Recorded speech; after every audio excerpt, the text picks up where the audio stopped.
Hey guys, welcome. I don't know what to call these Bible minutes.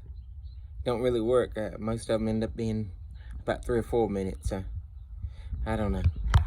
Anyway, Luke chapter 2, verse 7, it tells us, "And she brought forth her firstborn son and wrapped him in swaddling clothes and laid him in a manger because there was no room for him in the inn." That's where we get the idea that we see at Christmas.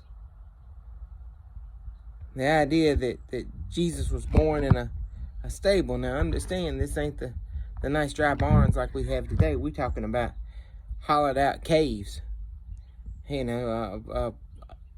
Just a damp, dark hole in the ground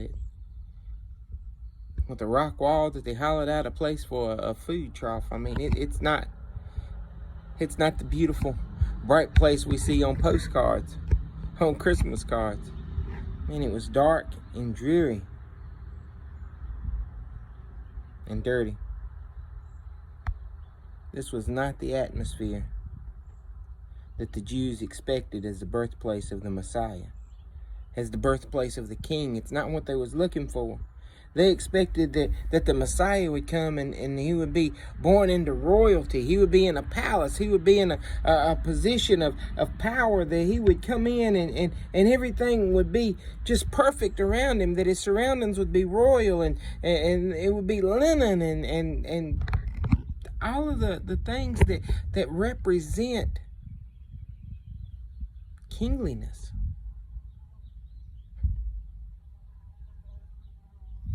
Here's a lesson for us.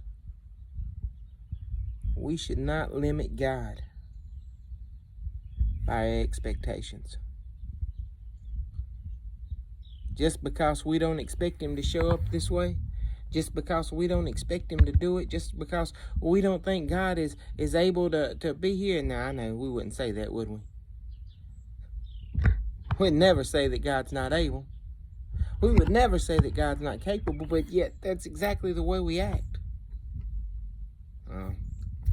Maybe I'm the only one that deals with it, but so often we'll get ready to pray, and there will be somebody that will try to diminish the prayer, that'll try to diminish what God is going to do, that'll try to write it off, they'll try to say, well, even if he don't, Why?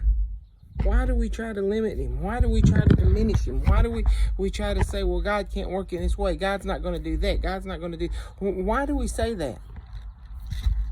Why do we say that?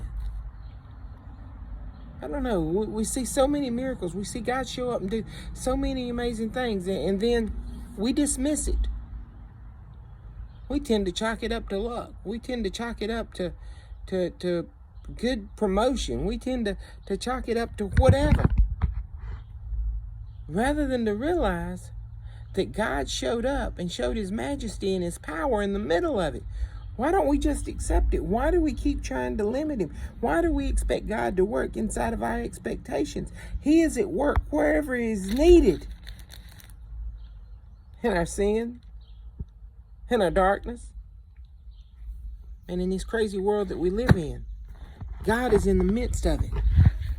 Do not, listen to me, do not limit God because of your unbelief.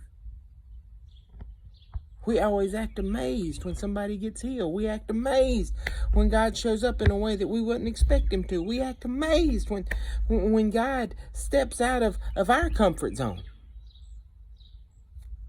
We shouldn't be surprised. God is bigger than anything you've dreamed up. And if you could dream him up, he wouldn't be God.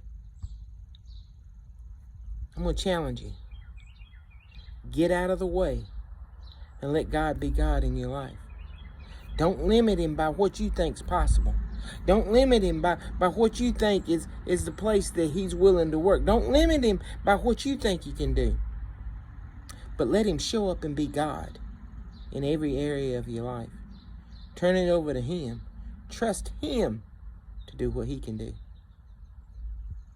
Stop trying to put the brakes on what he's going to do.